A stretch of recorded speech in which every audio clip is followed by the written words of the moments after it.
Go on Shark Tank. Yo, Cuban would love that. Cuban? The Cubes? Hey. He would eat it up. Yeah, I can just be there, just showing some items that could potentially be on the registry if you need me. You could play the actor of Divorcee. You could start with a scene. You could learn stage acting, pretend to slap at him in the face. It could be a whole thing. There could be a whole performance element. And scene.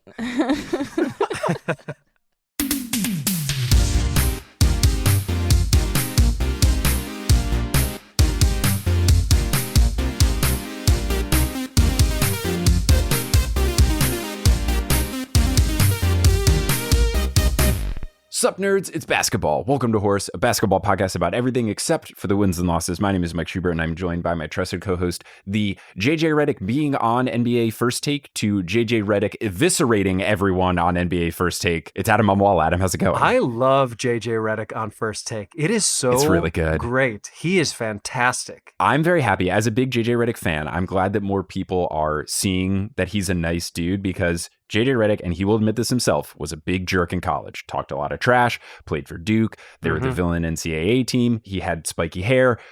Jerk.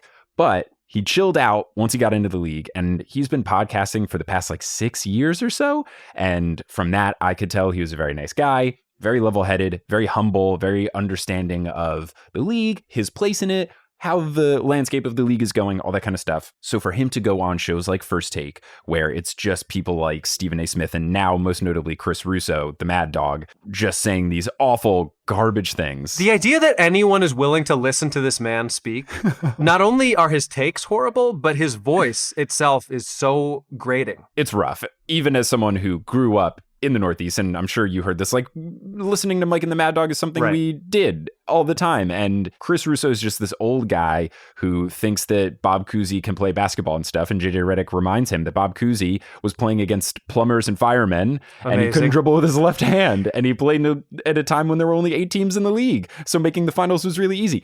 JJ's been destroying people. NBA Twitter is loving it. He's the type of person we need as NBA analysts, because he's able to point out why Draymond Green is a great player, even if he's someone that can draw the ire of fans. It's been fantastic. Absolutely. And speaking of that, and we retweeted this from the Horse Twitter account, he blatantly called out Chris Russo for the undertones in what he was saying about Draymond Green. Because Russo immediately preempted it by being like, it's not about race, it's not about this, it's not about that. And JJ Redick was like, no, I'm going to stop you right there. I don't like the way you're saying this right now.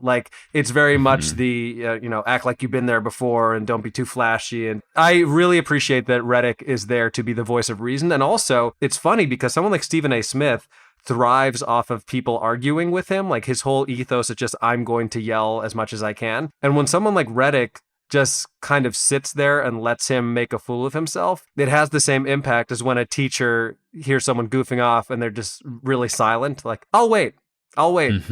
Because it really exposes how silly a lot of these opinions are. Right. And what JJ specifically was getting mad at Chris Russo for is the way people talk about athletes. He was saying it's not even a race thing or whatever. It's just the way you talk about athletes, which can end up having racial undertones in it for sure, especially when you're talking about a league like the NBA where most players are black. It's just you talk about them like they're not humans. You talk about them like they are objects of entertainment, and we want them to play basketball and not be human beings. And we want to be able to yell obscenities to them and their family members at games, and they are not allowed to retaliate in any way, shape, or form. And we will be holier than thou if they flip us off or do whatever. I'm glad that JJ called that out, and I'm glad that he can give a voice to the athletes, because I think that's been a really important thing of the NBA and the WNBA, all sports leagues recently, is just getting to know the players more, seeing that these players are human beings so that fans treat them like human beings. Completely agree. Yeah. So with that, let's start talking about basketball. Let's go into the Teal Memorial locker room. Teal's doing great. Glad to hear it. So you know who else is doing great? Probably our patrons. And I have some exciting news for you, Shubes. Yes. We have some new patrons. We have some new old patrons.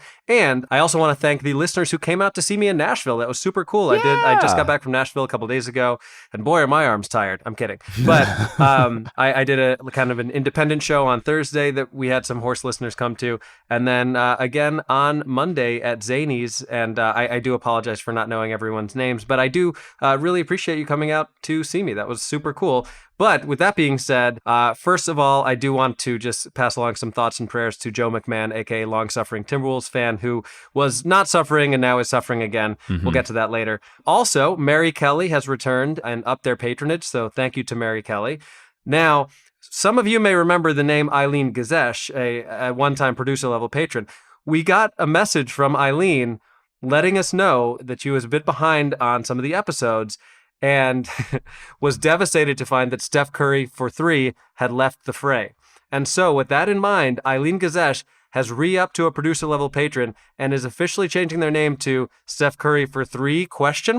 But more specifically, this is what the message said. Quote, I'm catching up on episodes and found out that this patron dropped his patronage, and it's heartbreaking to hear that. Hopefully the reason is good news. So instead of my name, can it be Steph Curry for 3? But because I cannot be said patron, every episode, please mess up the name a little to show that I'm the fake one and not a perfect replacement. So one episode is Steph Curry, the next is Steph Corey, etc., etc. If or when they come back, I will go back to my normal name. So henceforth, for as long as we can, we are going to play around with some version of Steph Curry for 3 that is not quite Steph Curry for 3. And of course, the other person will, say bang very loudly. I love it. That sounds great. And amazingly, this was only the second most exciting thing to share with you, with full respect to Eileen Gazesh.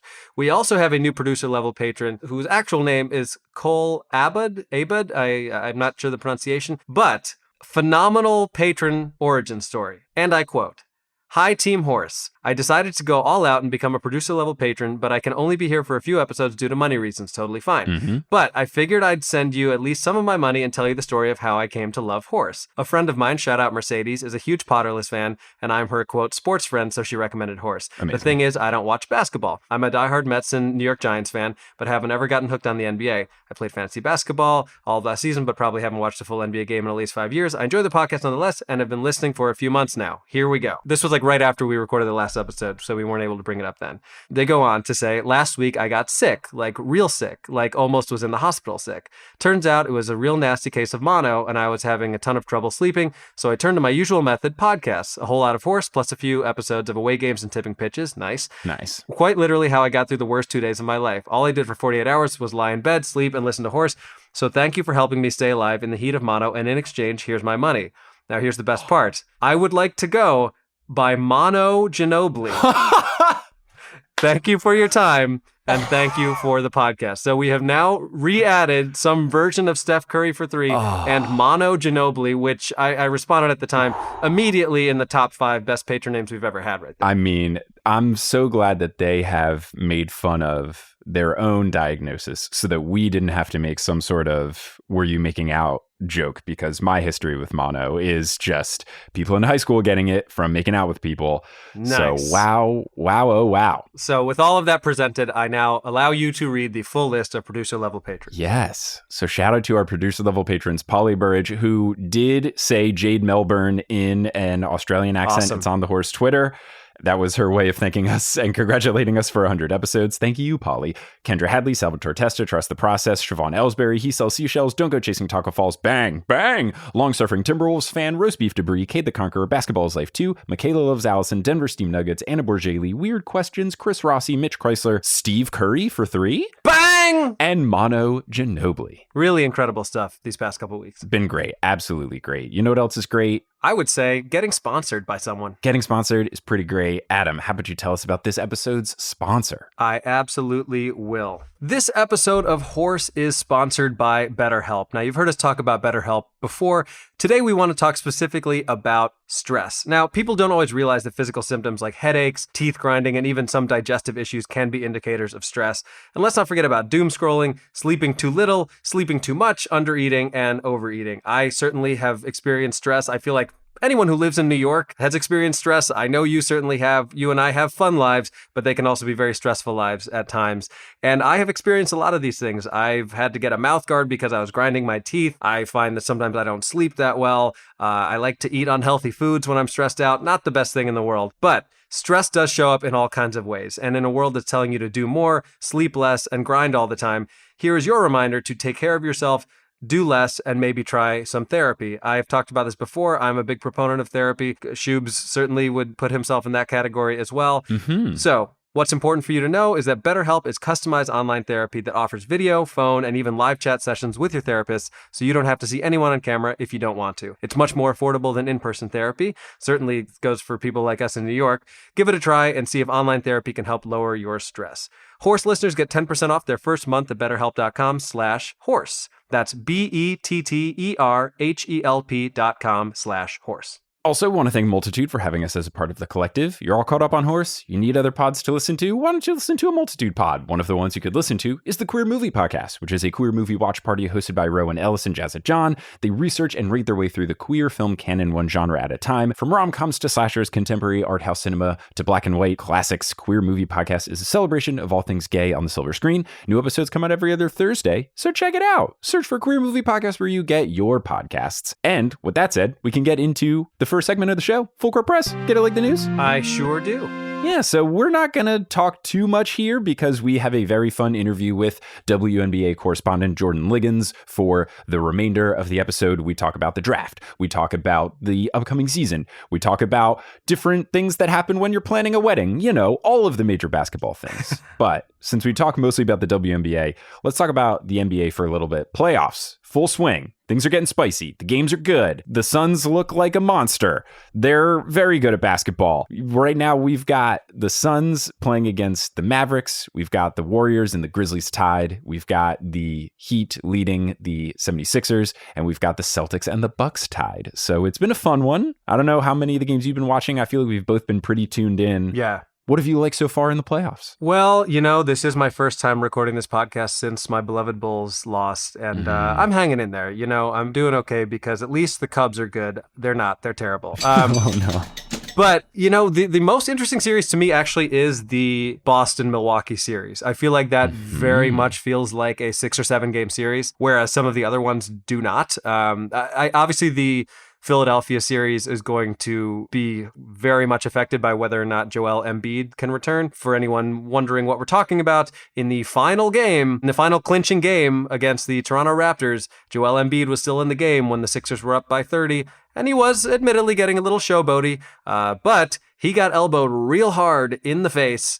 It seemed intentional to me, certainly. The Raptors broadcaster also applauded it, which is really not cool. Joel Embiid had a serious injury, a concussion, and an orbital bone fracture, which is the bone right by your eye socket, has missed the first 2 games. I don't know. I mean, I might have still picked Miami in that series, even if Embiid were healthy, but right now, 2-0 lead, it could get pretty ugly if Embiid can't return. The Suns also look like they might steamroll the Mavericks. Then again, sometimes that happens after the first 2 games at home, and then it's a completely different series when that team has to go on the road. And, you know, Warriors, Grizzlies, as I'm bringing that up, possibly spicier than Boston-Milwaukee, especially because of the very unfortunate injury to Gary Payton II, which I guess we'll post a link. You'd watch it at your own risk. Maybe we won't. Yeah. It was a really, really ugly play, and Steve Kerr called it out correctly when interviewed, which was to say, that's not physical basketball, that is dirty. And unfortunately, Peyton has a broken right elbow. Apparently, it says he's only out 3 to 5 weeks, which seems impossible. I don't understand that. But NBA team doctors, man, they got to be wild. You know, if there were injury reports for me now that I'm in my 30s, it would be like Mike Schubert out 2 to 3 weeks, slept kind of weird. Let me tell you something. I played basketball today, and I ran into somewhat of a hard screen. It wasn't even dirty, and I think I might not play for 2 years. So, yes, that has been a very physical series. They've been having some intense fouls. There was a big Draymond Green flagrant foul in the first one, which was physical but less dirty. The Dylan Brooks one, certainly dirty. I got to give respect to Brandon Clark, who is on the Grizzlies, and he was on the Low Post podcast, and Zach Lowe asked him about it. This was the day after the game, and Brandon Clark basically said, yeah, Dylan shouldn't have done that. So props to him for being honest about it.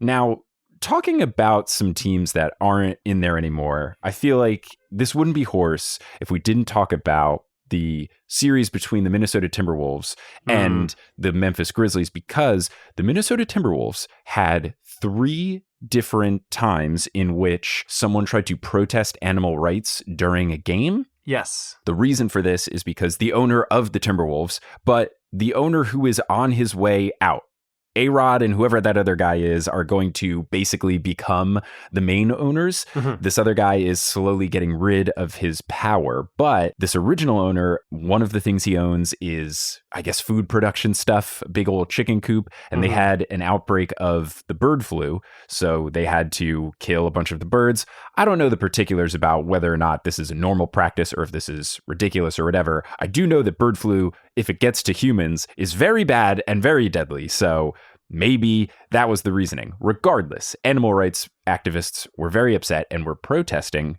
during the Timberwolves games. So during the play-in game, there was a woman who tried to glue herself to the court. And first off, as Jason Concepcion pointed out on All Caps NBA, his YouTube show, glue is usually made from animal bones.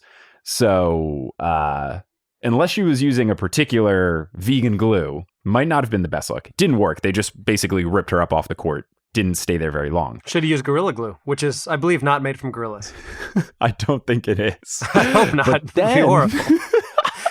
But then in game one, someone said, okay, I'm going to up the stakes here, use something a little better than glue. A woman chained herself to the stanchion. How do you get a chain into a stadium? Was she wearing it like a necklace? I don't know. That's what's very impressive. There are metal detectors at all NBA stadiums. I don't get it. There are. I don't know. I once tried to go into a Knicks game where I had a padlock that I used when I would go to Blink Fitness and I just wanted to use a locker. And they made me check my entire backpack into a storage room because they thought I was going to throw my padlock onto the court. In fairness, though, you could do some damage with the padlock. Yeah. I'm glad they did it. How do you get a chain in the thing? Anyway, she got in there. They ended up getting it out. It was a big deal. But then, and we got to post a link to this one for the episode page of horsehoops.com. Did you see in game 4 the girl who got tackled before? There's a girl. She's a couple rows back from courtside. She's looking at the court. She looks a little suspicious. Security guard locked in. Absolutely honed in on her. She tries to jump out during a stoppage of play. And this security guard just lays her out and gets her apprehended before she can even get out onto the court. What a play. Think of how much money it costs to pay for that seat just to get arrested. That's the thing. If you're dedicated to the cause, I see it. Cool. Protesting is important, but man, that's an expensive failed protest. I tell you what, hopefully her arm didn't look like that guy who attacked Dave Chappelle, because I never want to see that again in my life. Oh my God. Bending the wrong direction, but also fuck Dave Chappelle for after that happening, saying that was a trans person, because look, Dave, we get it. You don't like him? Please stop. It's very unnecessary. He's just like quadrupled and quintupled down on bad opinions. Not even opinion, just like hate speech. But when he slaps his knee with a microphone, it must be funny. Oh, gosh. Very, very disappointing. Anyway, the big takeaway here is that the Minnesota Timberwolves were undefeated in games in which protests happened. They were 3-0 in games where someone tried to protest, and they were 0-4 in games where no one protested. So clearly the key to victory, get some protests. Very interesting. You know what? They're an incredibly talented team, but they did not play overly disciplined basketball, and that came back to bite them in the ass. There were a lot of blown leads, a lot of things they could have done differently. If I were a Timberwolves fan, I would be very excited about the future, but certainly disappointing because it is a series that they could have won. Yes. Well, the playoffs will continue. They will be very spicy, and I would encourage everyone to watch the playoffs as much as you can now while they are still on TNT, because I think they're on TNT until the finals, maybe the conference finals, but the joy of getting to watch Shaq, Kenny, Chuck, and EJ just be ridiculous goofballs and make fun of Kevin Durant and poke fun at Kenny Smith's knees or Charles Barkley's analogies or Shaquille O'Neal's dedication to thinking that if you fill your gas tank up when it only reaches halfway, that you're saving money. It's just a joy to watch every night. And it used to only be once a week. Now it's every single playoff game. It makes me so happy. It's such a good time of the year. It might be the best show on television. It's just like, if you are a horse listener that really doesn't care about basketball, you just like our goofs, cannot recommend Inside the NBA enough. You don't need to know what is happening. It is just funny, entertaining television. And during the playoffs, at least in these couple rounds, it's on every single night that there are games, and it's just delightful. It's great. And to the horse listeners who came out to see me in Nashville, they echoed that exact sentiment, which was like, we don't like sports at all, but we really love horse. And that feels great to hear. Warms our hearts. Well, with that all said, we're going to get into a very special interview with Jordan Ligons to talk about all things WNBA. Okay, as promised, we are here with Horse's official WNBA correspondent, Jordan Ligons. Jordan, how's it going? It's going great. I love that title. Thank you so much. You have earned it. We are happy to have you back on the pod. It has been too long. You have been doing all sorts of fun basketball things for the WNBA, the NBA, everything in between. How's it been going? Shubes, before we even let Jordan answer that question, I want to know, as someone who has not been with Horse the whole time, do we know how many times this is? Is Jordan officially part of the 5-timers club, like SNL? It's gotta be. We're gonna have a jacket for you. We're gonna have a jacket for you next time. I got my jersey. I'm gonna get a jacket. Yes. Right. We did send Jordan a jersey. Yeah, we'll have to get it like a little. We should get, you know how they do the 25th anniversary patch that they did for the WNBA. We should get you a little 5 iron-on patch you can put on your horse penny. Yes. Oh, that's great. That's great. It's been great. I have just been talking basketball and somehow people have been giving me money for it, which has been the dream. The dream. The dream. With the W, I have a new show in partnership with Buckets that's all about the W and shining a light on really the personalities of the league. I don't think we get to know that unless you're a super fan and you're like following everybody. I don't feel like people really know how cool these women are. So that's what my goal to do with my new show. I'm excited for you. And I think that is necessary because, yes, if you're not checking out social media for all the individual players and doing things like that, you're not going to see how much fun people like Asia Wilson are and how goofy some people are. I think people are getting a little more of a hint of that. I think that at least I would hope that the Sue Bird and Diana Taurasi Bird cast, where Diana Taurasi made as many cock puns as possible in one game of basketball. Hopefully that kind of stuff is like, oh, these people are fun? Yeah, I hope so, because that was fun. That was a good time. It was great. I love that they are still playing. Sue's got her last year. I'm wearing the Sue jersey in honor of this recording. Yes. As I've been wearing every single day in prep. And I'm glad DT's got at least one more. I mean, honestly, hopefully 12 more years in her. But for both of them, I'm excited for post-career, both of them, because clearly they've got the chops for broadcasting or hosting some sort of WNBA show, NBA show, whatever it is. It's going to be good. Yeah, I think it's safe to say they are set up for whatever they want to do after. I don't know why they're still playing basketball. I'm sure they still love it, but they're one of the few that can piece out to basketball and still make a wonderful living talking about the game. They're also just respected so much in how much they've accomplished. So people actually want to hear what they want to say. I think for some NBA players that go into broadcasting, it's like, what have you done? Like Kendrick Perkins, you mean? Yes, exactly, like Kendrick Perkins. That's what I was thinking. Like, we don't really care what you say because you didn't do a ton in OKC. But you look at Sue Bird and Diana Taurasi and all of their Olympic gold medals, their championships, their MVPs. It's like, yes, we are going to listen. Anything that you say. For sure. Yeah, it's not very often that you get the greatest players of all time to get in the booth. You don't see Jordan in the booth at all. I don't know that LeBron has that desire, but we'll see. Yeah, it would be very nice to see people who are incredibly accomplished. And you know, we saw that with Candace Parker. She was absolutely wonderful on the TNT broadcasts, putting Shaquille O'Neal in his place on a regular basis. Which is the only reason I watched. I'm like, how is she going to put down Shaq today? Let's go. I just watched to see Kenny's knees slowly deteriorate when he runs back to show clips from the game and break them down. It's getting increasingly disturbing to watch at this point. It is. It's really, really laboring back there. Poor Kenny.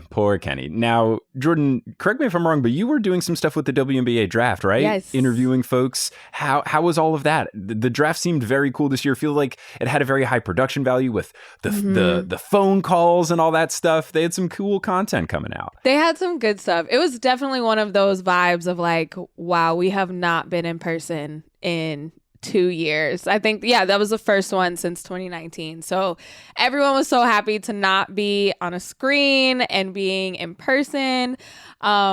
Just a quick story. You had to be boosted to even be in there. Good. And I was in the media line and someone wasn't boosted. They just thought you had to be double vaxxed. She ran to Walgreens, got boosted to go into the draft. Hey, that was commitment. Dedication and how important this event was. So everything was wonderful. I was on the orange carpet. I did not know who I was going to be interviewing. I was supposed to be interviewing the players, but there was a mix-up. So then Lisa Leslie's just walking down and they're like, hey, just ask her some questions. I'm like, okay. And Lisa Leslie loved my basketball earrings and she complimented my hair and I was just floating on cloud nine. And then my favorite player of all time, Tisha Penicheiro. I know I've said it on this podcast before. Tisha starts walking down and I almost lost my cool, but I held it together. And I don't even remember what I asked her, but we became fast friends. And that was the highlight of the entire draft for me. I'm just picturing you interviewing Lisa Leslie, just holding the mic straight up like you're raising your hand. There is a photo. A big lady. There is a photo. I posted the pictures of me interviewing all these. I also had an interview with Shakira Austin, who's a rookie, and she's 6'4". She might even be taller than that, honestly. My friends were just commenting like, oh, you were definitely a point guard. Like, I can't hide my height in these photos. I believe there is a photo on the internet of Kristen Chenoweth next to Taco Fall. Oh my gosh.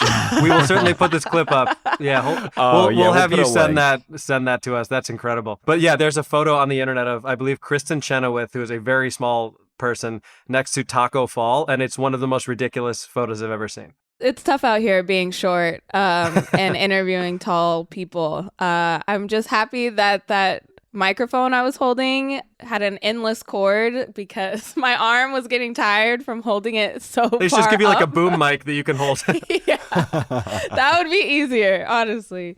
But it was so much fun, and it was really exciting. Like, there was excitement in the air that the WNBA season is going to be different. The excitement is building. People are, wanting to watch. They're curious about these draftees. It was a lot of talk of like, even then, who's going to make it, who's going to actually make their team, who is going to help their team. So it was a good time. I want to go every year now, just to the rookies just being so excited to enter this league was cool to see. Yeah, I would definitely love to go as well. As far as the draft results, were there any particular upsets or surprises? It feels like this one wasn't as clear as like a Sabrina Ionescu year where there's a clear number one pick. How did you feel about the order in which, at least in the first round, the picks went? Yeah, so a couple things. So originally, the Washington Mystics had the number one pick. When that was the case, I thought Nalissa Smith from Baylor was going to go because Mystics really needed a post player. Once they traded that pick to Atlanta and the Dream got the number one pick, I was like, okay, for sure, Ryan Howard. It was always going back and forth, Nalissa Smith or Ryan Howard, but that made it very, very clear to me. And Tisha, who is actually Ryan Howard's agent now, the Atlanta Dream told her that she was going to be the number one pick, but she chose, and she talked to Ryan's mom, to not tell her that she was going to be the number one pick because that's so cool. Her mom was like, Ryan cannot fake excitement. She would have like already knew it wouldn't be the same, which I feel like is kind of the NBA draft shams and everybody is breaking it before the players. So yeah. I love that they didn't get to steal that moment away from her. But that was not a surprise. I think the top three picks were really set in stone. After that, who knows? It was really a surprise for everything. For the first round, I did not expect Indiana to pick Lexi Hull from Stanford. That's the one I heard was the most confusing. That was really confusing. Everybody in the room was like, really?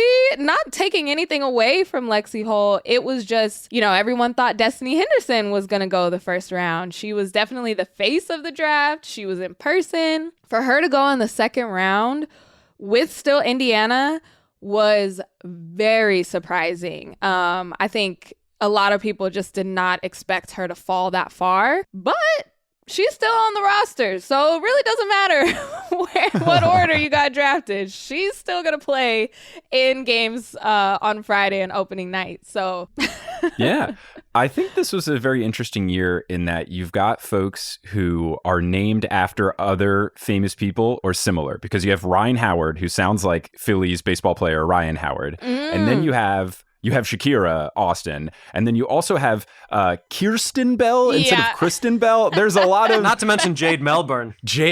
I'm going to get to Jade Melbourne.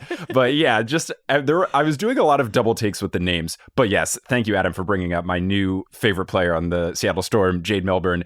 Is Jade Melbourne good, or does she just have the most Australian name possible? Because my goodness. I believe Kangaroo Melbourne would be the most Australian name possible if we're going to be technical about it. But Jade is pretty good too. I think the name definitely helps. It does not. Also, just that being on the back of a jersey, it's a great name, a great jersey name. Mm-hmm. Yeah. Non-jokingly, though, a lot of people, and I was very excited to read this report, and if you confirm it, I'll be extra happy. A lot of people are saying steal at the draft could be Alyssa Cunane out of NC State on the Storm. Is this true, or do I just follow Storm people on Twitter that were very happy? Well... Oh, no. For those of you who are just listening to this, Jordan just cringed in a way that did not make Shoops happy. Well, I mean, and I'm going to double check this, but I think she's already been waived. Oh, no. I think she's already been waived, which was a bummer because... she was present at the draft. She was waived. No! She was waived. Yeah, I did see that because I remember her being a big name and then being really excited about that pick. I felt like we can have a whole conversation about players getting waived, but buddy. It's okay. This is something I genuinely wanted to ask Jordan about. Is some players even tweeting about it? The league is just too small. There's only 12 teams, and you have all this week in particular. We're recording this on May 5th. This week in particular was a very sad time to follow WNBA teams on social media because every couple of hours you would have them tweeting "thank you so and so" because they cut them either from the team in the past or they were just on a training camp contract or whatever. It's just these teams are so stacked with talent that there's just not enough teams in the league to hold on to everybody that gets drafted. Yeah, and I saw a tweet too that said this week may be easier if you're not a NCAA women's basketball fan. Like that's where it's hard because you've been following these players in college. You followed them through the March Madness tournament. All of that just happened a month ago. And then they're in the WNBA. They're trying their best and then they get waived. And that's when it just crushes your soul because you become a fan of these players and you want them to succeed. And the league is too small. I think the expansion conversation is getting louder and louder, especially with all of these waves. You have Breanna Stewart coming out and saying that it's not even about 144 players. That's always been my line of it's only 144 spots. But because there's a hard cap on teams, it's really 133, 135-ish. People aren't even keeping their full 12 roster, which is already small. All of that is just so disheartening for fans, for people that want to see more basketball being played and more of these players to get an opportunity. With the current construction of the W, it just doesn't seem possible. It seems like it's just this elite league, and really 5-6 years into your career, you have a better chance than when you are a rookie. That's what a lot of the younger players are just we don't even get a fair shake. We're just new, and that automatically counts you out. And that's so tough. Yeah, it's super tough. It's disappointing. Is there any rumblings about, first off, if expansion will happen? And if so, are there particular cities? Like in the NBA, it's a pretty not well-kept secret that they're going to expand to 32 teams, and it would be Seattle and Las Vegas eventually, maybe in the next 2 to 4 years or something. Is there anything on the horizon for the W? There have been some rumblings. I also saw something just in passing that there's going to be a huge announcement this summer of some sort. That's kind of all it said. I don't know if it is around expansion or what. The most prominent rumor or rumblings is Oakland being a spot for a team. Damian Lillard's mom is involved with that, and WNBA vet Elena Beard, who is one of my favorite players, is also helping with that. My thing that I'm most frustrated about, and I hope that one day I can get an interview with Kathy Engelbert to really what is a blueprint to starting a team? There are a lot of people out there, especially on Twitter, they're seeing this. They're like, I have money. Where do I go? Can someone put me in contact with somebody? There's no step 1, do this. Step 2, do this. I think if that was more out there, people would be more inclined to, even my girl Ari Chambers was like, we need a couple billionaires. And people were like, you actually don't. It's like a couple million. We don't even need that much money.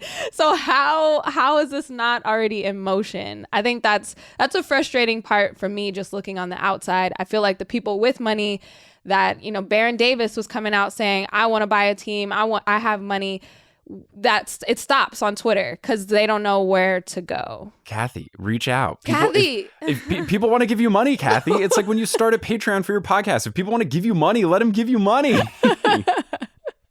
Just a GoFundMe for WNBA teams. I mean, look, I don't know what price would it take to be like a part owner. I would look, let's get it together. We can make something happen. I got a piggy bank around here somewhere. I can, push some pennies to be part owner. That's the goal. Mm-hmm. That would be very, very cool. Now, going on to the season itself, in terms of teams that are looking good, looking promising, some preseason rankings had the Chicago Sky looking like they might repeat. Other people are higher on the Sun. I, of course, think the Storm are going to do very well. The Aces are looking good. The Mercury, hopefully Brittany Griner is okay and can come back, because that would be a huge help, both outside and inside of the lines of the court. WNBA expert of the horse representative variety, Jordan Ligons, who is your pick for who you think is going to be the best? It is so hard to go against the Chicago Sky when they win a championship and then they add Emma Meeseman. You're like, what? How is that even possible? That to me is, we're doubling down. We're good, now we're getting great. And it just makes it a matchup nightmare for everyone. How do you guard Courtney Vandersloot? And then you have Emma Meeseman, who can also shoot. You have Allie Quigley, and then freaking Candace Parker's on the court running back and forth. That's a hard team to go against. But Chicago, last year, we were really high on them too, and they finished 500. They kind of had a whole second season in the playoffs where they just took off. So is that going to happen again? Are they going to have a good start this year? That's where my eyes are going to be looking. Connecticut Sun, I saw someone say that I think puts it perfectly. They are always the bridesmaid, never the bride. They get so close every single year. They were number 1 the entire season last year, just so dominant.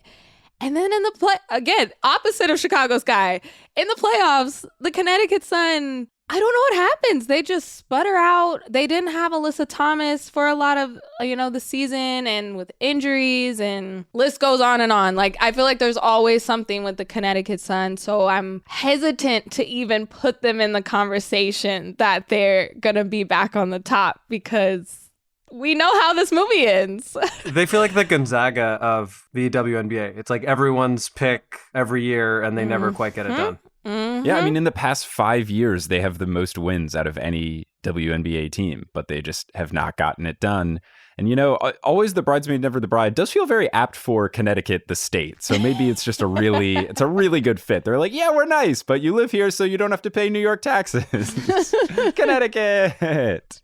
Exactly. No, it's tough, because when you look at the roster, it doesn't make sense for them to not have won a championship. With MVP Jonquel Jones, the year that she had last year, it's appalling that they are not hoisting the trophy. That is wild to me. And then you have DeWanna Bonner, and you have Jasmine Thomas, you have Alyssa Thomas. These are all-star caliber players that for some reason in the finals and the semifinals, it's just not computing. You almost feel like with a team like that, sometimes it would be better if the expectations were not as high, and then that's the year that they inevitably win, as a season like the Sky had last year, where they don't have that good of a record in the regular season, and then just everything comes together at the right time. Exactly. That's how I felt about, Kalia Copper, where she just flew under the radar, peaked at the right time, wins finals MVP because everybody's just so blown away. That's like the perfect expectations, I think. And that's why on the opposite end of the rankings, the Indiana Fever, I think they're going to be like the Hornets a couple years ago, where there's zero expectations. Like they can just, they're all rookies. They can all have fun. And before, with Tamika Catchings at the helm, they were making some moves that were a little questionable, and everybody was like watching them with a magnifying glass. But now I think they're just going to be like, what's the Fever up to? Who knows if they're going to win? Are they going to win? Are they going to lose? It should be fun. The question, what's the Fever up to, is kind of a triggering question over the past few years. But you're not wrong that they do have all rookies. I mean, they have, at least according to what I'm reading, is it true that they have the number 2, 4, 6, and 10 pick in the draft all on their team? Yes. Like they basically got almost, they have a large percentage of the first round. Yes, they had 4 picks in the first round. 4. That is 1/3. Yes. It's exactly what it is. And it could be a rebuild. I think that was probably one of the most interesting training camps where everybody is young. But you have somebody like Destiny Henderson, Alyssa Smith, Emily Angsler from Louisville, Lexi Hull. Like, they are going to get the opportunity. That's what makes me excited for them, because if they would have went anywhere else, they would have been waived. Like Alyssa Cunane, who doesn't even get that opportunity to show that she has something to provide to this league. Even if it doesn't work out at the Fever, they're going to be able to be on this big stage playing against the top people, and that's only going to help them in their career, which a lot of rookies are not getting that opportunity. Yeah. Now, I'm, of course, very excited for the Sue Bird farewell tour. It's going to be bittersweet, but wonderful. Now, we have to get a baseball reference into the podcast. We always do. I was around for when they did the Derek Jeter farewell tour, and when he went to every city, they gave him some sort of hokey thematic gift. I went to the game he played against the Astros. They gave him some sort of like commemorative Derek Jeter cowboy boots that he was like, oh, thanks. I think the Rangers gave him a rocking chair where the back was made out of bats. it was like the vibe of when your aunt gives you a weird sweater at Christmas and you're like, thank you so much for this. I will certainly use it. This is why I have a wedding registry, so I do not get these type of gifts. Yo, Jordan, let me tell you though, someone is going to go off registry, and it's going to be the worst thing. It always happens. I don't want to go off on a tangent, but if it's okay to mention, Jordan, since the last time we spoke to you, you both have gotten engaged and bought a house. Is that correct? Let's go. Yes, that's a nice. a lot of adulting Busy right year. there. Big time. Yeah, I got engaged in December, and wedding planning has been so fun, but I am pushing people to that registry. I'm like, look, we don't even want a lot of stuff, but if you have to buy us something, get it here, or please just give us money. Like, that's all we want. But nobody wants to give money. Nobody wants to give money. Give us that Swin cash, baby. Yes. I'm labeled it as honeymoon fund. Pro tip you can do, what my wife and I did was, people like to feel like they're getting you something, but you can still give them cash if you give them like things for the honeymoon. So it's like, pay for our massage. Adam and my buddy Chris, they paid for our massage. So it was very fun while I was getting... We offered to do it ourselves and they weren't interested for some reason. Not the same enthusiasm. People like doing that. It was like, oh, help us stay in a fancier place. Help us have fancy dinner one night. You can even just lie about these things. Oh yeah, they're all cash funds. On the nut, they don't know. It's all a cash fund.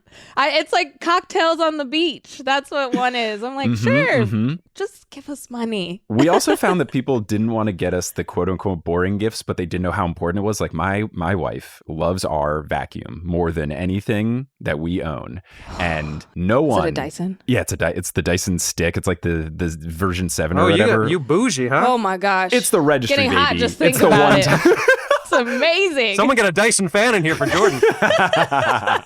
My big thing was like, look, we need the Dutch oven. And Kelly was like, really? Do we need the $400 thing that goes on the stove? I was like, Kelly, you do not understand. And then same thing. She wanted the Dyson vacuum. I was like, do we need the $400 vacuum? She was like, Michael, you do not understand. No one got us the vacuum. First thing Kelly did, we ended up like returning some things that people got us, or tell the Knot or Zola to not send it. Yeah. Kelly immediately used that credit, bought that vacuum. She's like, I've provided this vacuum for myself. No one wanted to buy me the boring thing. I love that for her. We got our air fryer, so we put that on our registry. Somehow we went through the whole pandemic not buying an air fryer. We were very proud of ourselves. And then we got like the mother load, like the XL. It's like black matte. And my aunt already bought it for us, and our wedding's not till September. So we've used it like every night. We're like, yeah, we don't really need the wedding. Like, this is everything. We got the stuff. Love it. Will there be an orange carpet at the wedding? Maybe.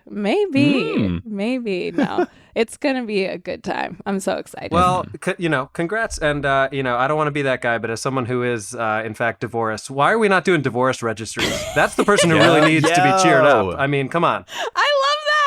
I would have loved some gifts during that time. That would have been great. It should be a registry solely of the things that you are not taking. Like, oh, my spouse is taking, the vacuum. I need a new one. My spouse is taking the Sonos speaker. I need a new one.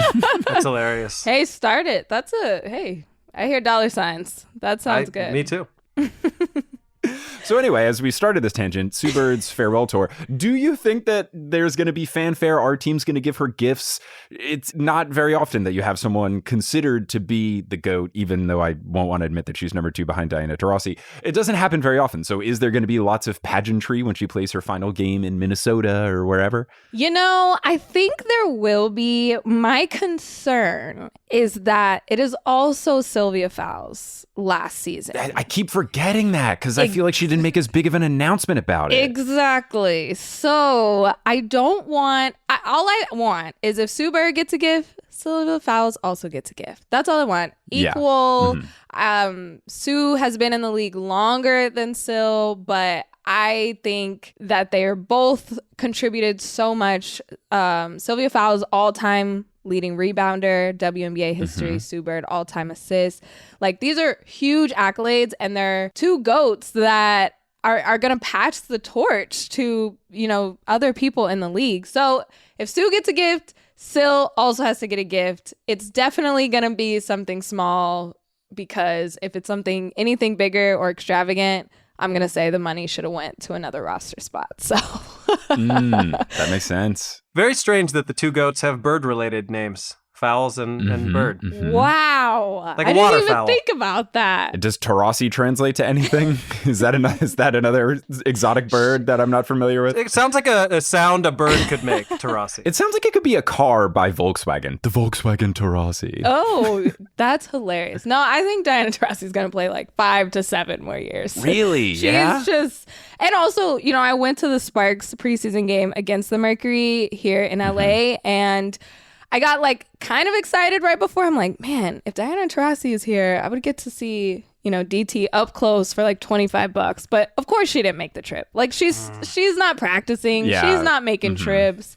So I think that's what's also gonna prolong her career. She's just kind of doing the bare minimum, drops 30, and she's like, I'll see you guys when I see you. Ooh, along those lines, speaking of, I don't know exactly how old Diana Taurasi is. I assume like late 30s or? Sue Bird is 40. Yeah, so DT's like 1 year younger, right? I think Diana's so. 39. So my question is, I don't know if either of you know this, in the way that everyone just knows that LeBron is going to wait to play with Bronny, is there anything similar in the WNBA? Does anyone have a daughter who is like of age to play with? That would be sick. Oh, Diana Taurasi's kids are very young. So that honestly wouldn't put it past her. Like, she plays till she's 55. Wouldn't put it past her. Sue Bird and Megan Rapinoe do not have any children yet, but I love the story that Sue Bird found out that one of her teammates, she's the same age as her teammate's mom. And she was like, oh my God, I could have a child as old as you. Wow. And that moment to her when she said that at the press conference was like, I am old. Like, I am playing with children. Like, this is wild. Yeah, it's been a hell of a career. I'm very excited, and I hope that both Sue and Diana are healthy and play, because me and my buddy Sal have bought courtside seats in Phoenix for the Sue Bird Diana Taurasi game happening there. Oh. Super stoked. And I'm going to just try to be so nice to the basketball gods so that, someone isn't taking a rest day or there's no injuries or anything like that. I am just going to say all my prayers to all the basketball gods. I make little, burnt offerings, light some candles, whatever it takes. Because it'll still be fun no matter what happens. It will be, but them both playing. Yeah. Oh, that would be incredible, especially to sit courtside. I hope it goes better than when I bought tickets. I saved up all my money and bought tickets to a Nets-Wizards game, and Michael Jordan was injured, and it broke my heart. Oh, no. Yeah. It's very sad. Jordan, you've been working with Jordan Brand, right? Or with Jumpman? Yes, I have. And I really did thank my parents for naming me Jordan, because they played the long game. That was a good plan. Yeah. That was a big I'm sure you're in reason. no way qualified. It's not that you're really good at your job. It's purely that your name is Jordan. That helped me. It really did help. It was so much fun, and I hope I can continue to work with them. And I had a whole conversation with Jordan Canada about the A in Jordans versus the I in Jordans versus the Y in Jordans. The A in Jordan is definitely superior. Don't tell Jordan Canada that, but it's just a fact. Jordan, I have to stop you to admit that when you started talking about that, I was like, I don't know a lot about shoes. Is that what she's talking about? And then I realized you were talking about the spelling of the name Jordan, and now I feel really dumb. I had a little bit of that. At first, it took me till the second one, but when she said the A in Jordans, I was like, ooh, I haven't heard of this line before. Ooh, let me check the sneakers app real quick. Those sound good. But then we said I and no, my sister is Megan, and she's a MEGHA and Megan. Ooh. And she's a GH purist, which I think is valid, because she makes the claim the more common one is MEGAN, but she says it's spelled the same way as vegan. Those people are all named Megan, so that was always her claim. It's a good one. I think A is the proper. You're allowed to have the other ones, but I think you do need to admit that it is the non-conventional one. Kind of like if you're an Ashley EIGH, look, that's still your name. That's fine, but that's a lot of letters. It's a lot.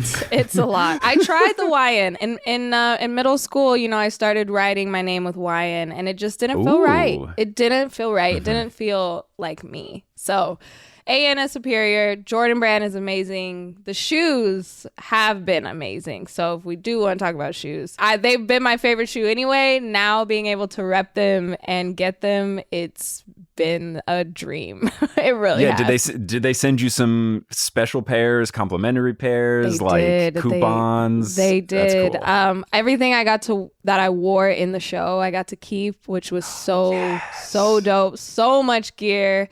And then, just like, thank you shoes. I'm like, you're welcome. Thank you. That's one where you want to make sure that you're at home when the delivery happens, or else someone's going to run away with that box. Yeah, it was a bit, I didn't expect it for the one shipment. And my fiance is just green and he's so mad. He's like, if they don't send a size 13 in this box, I'm not helping you open it. I don't want to see it. So it's a little, I just have to buy him some just to make up for it. But we'll certainly post a link, but tell us a little bit about what the show is about. Yeah, so it was called Take It From LA, and it was talking to personalities, tastemakers in LA about basketball and their connection with basketball. It was really a love letter to basketball, specifically in the city of LA, and being able to talk to, Tanisha Ware, who's the commissioner of the Women's Drew, about the importance of women's basketball culture in LA. I mean, it's unheard of how strong the women's basketball community is here, and it's so fun to be a part of. And then you have people like Frank Nitti, who, has played in the Drew, but also in the Big Three, and has always been this kind of celebrity in LA culture, but hasn't made the jump to the NBA. But he's okay with it because he loves his city so much. So just talking to, you know, the muralists who did the huge mural of Russ, Melo, and Taya Cooper on the Jordan Brand store, and just talking about how art and basketball have kind of mixed and how his fandom is mixed in with his passion. So I really just got to talk to people and share their stories about how hoop in LA is connected, and really shine light on why LA is such a wonderful city for basketballers. That sounds like a pinch yourself moment where you're like, I'm getting paid to do this. Every single day. I was like in hair and makeup. I was like, are you guys sure? Like me? You can still call it off. You can still call it You off. can still call, especially the first day. I was like, I've never done this before. Do you guys know why you chose me? So that it was a pinch me moment every single day, and being able to see it when it came out, I got emotional because it was months. It looks great. It's really beautifully shot too. Mm-hmm. Beautifully shot. Shout out to CJ Taldano at Follow Through Studios. Like, they really just made it artsy. Like, it really was this art piece gift to LA basketball, and everyone was so happy with it. And to just get the response too, that's what got me really emotional. I'm like, holy crap, I did do this. Like, this actually happened. I had to keep it so secret for so long, and being able to tell people about it. So it was fun. It was so much fun. Amazing. If people want to check it out, where can they watch it? Yeah, so it's in the Nike app and on Jordan.com. Not my website, Fantastic. but JordanBrand.com. That's why my URL was taken. I'll tell you what, yeah, if you had the rights to Jordan.com, you would have gotten a lot of money from someone for that. I know. Dang it. Regret. It's all good. It's all good. Well, Jordan, thank you so much for coming on, talking WNBA, sharing fun stories, being our correspondent, our friend. It was a fun time. If people want to find you doing stuff outside of the Jordan thing, anything else, where can they find you? I'm also co-host of Spinsters podcast. You can find that wherever you get your podcast. For the Buckets show, it's called the Buckets 5, all things WNBA. Subscribe to Buckets on YouTube for that. And then for me, you can follow me on Instagram at Jordan Ligons, or on Twitter at _Jordan Ligons. Fantastic. Well, thanks again. Thank you. And we'll be talking to you soon. Hopefully, you know, come playoff time when they added games. There's like, how many games are in this season? There's 36. 36 now. Okay, so hopefully by then the Storm are 36-0 going into the playoffs. So we'll have you back on to discuss. It's gonna be so rough when they go undefeated in the regular season and lose to the Sky. I'm really if we could get a Storm Sky playoff series, that would be fun. So you and I can have a little rivalry. That'd be some. Yes, that'd be some I will fun be stuff. the referee to monitor between both sides. Thanks for listening to this episode of Horse. Horse is hosted by Adam Amawala and Mike Schubert. Our editor is Misha Stanton. The music is by Bettina Campamanes. The art is by Allison Wakeman. The social media is by both of the Horse Boys. And the website is by Kelly Schubert. Thank you to our producer-level patrons, Polly Burge, Kendra Hadley, Salvatore Testa, Trust the Process, Siobhan Ellsbury, He Sells Seashells, Don't Go Chasing Taco Falls, Bang, Bang, Long-Suffering Timberwolves Fan, Roast Beef Debris, Kate the Conqueror, Basketball is Life 2, Mikhail Loves Allison, Denver Steamed Nuggets, Anna Borgelli, Weird Questions, Chris Rossi, Mitch Chrysler, Steve Curry for 3. Bang! And Mono Ginobili. And before I move on to our plugs for our social media, I do want to shout out Denver Steamed Nuggets, who apparently is going to come see me in the city where the Nuggets play. I'm going to be in Denver. I don't do this enough on this show. Yeah, please do. But a quick plug, because the people in Nashville were like, we didn't know you'd be here. I'm glad we Googled you. I will be in Colorado next week. So on Thursday the 12th, I will be headlining a club in Fort Collins called the Comedy Fort. On Friday, I will be at the Denver Comedy Lounge, and apparently so will Denver Steamed Nuggets, aka Lisa Hill. And then on Sunday, I will be doing a show called the Boulder Comedy Show. So if you are anywhere near the Colorado area, which I assume some of you must be, come out and see a show and say hello. But with that being said, follow us on Facebook and Instagram at Horse Hoops, and on Twitter at Horse_Hoops, because Horse Hoops spells Jordan with a Y, and you just can't. You just can't. Unacceptable. Can't do it. Go to our website, horsehoops.com, for links to some of the fun stuff we talked about today, including Jordan's awesome work with Jumpman. Yes, and if you want to support us, the Horse Boys, you can go to patreon.com/horsehoops and get bonus audio, bonus writing, bonus merch, lots of fun stuff there. Also, I might as well plug, if you're in the Phoenix area, May 18th, Potterless Live Show, come through. Gonna be a fun time. That's my birthday. Whoa. Well, happy birthday. I'll be sure to say it on stage to all of the Potterless nerds that are in the crowd. They'll be like, who the hell is that? We don't know who that is. I don't listen to your basketball podcast. But yeah, if you want to come through, I'm going to be making fun of the Harry Potter iPhone game. Going to be a blast. But you can support us at patreon.com/horsehoops. It's a good time. Lots of fun bonus content there. And we're going to close out this episode as we do every episode by putting our hands in the middle and saying something on the count of 3. We could say go Storm and Sky in prep of WNBA season. We could do that. But I also feel like we should probably shout out the moms out there. Oh, yeah. This Sunday will be is Mother's posted the day after Mother's Day. Yeah. Okay, so how about go Sky, go Storm, go moms on 3? Love it. All right. 1, 2, 3. Go Sky, go Storm, go moms. Shout out to our mom episode. Go listen to that. What a great way to celebrate. You're done listening to this one? Listen to the Momsode.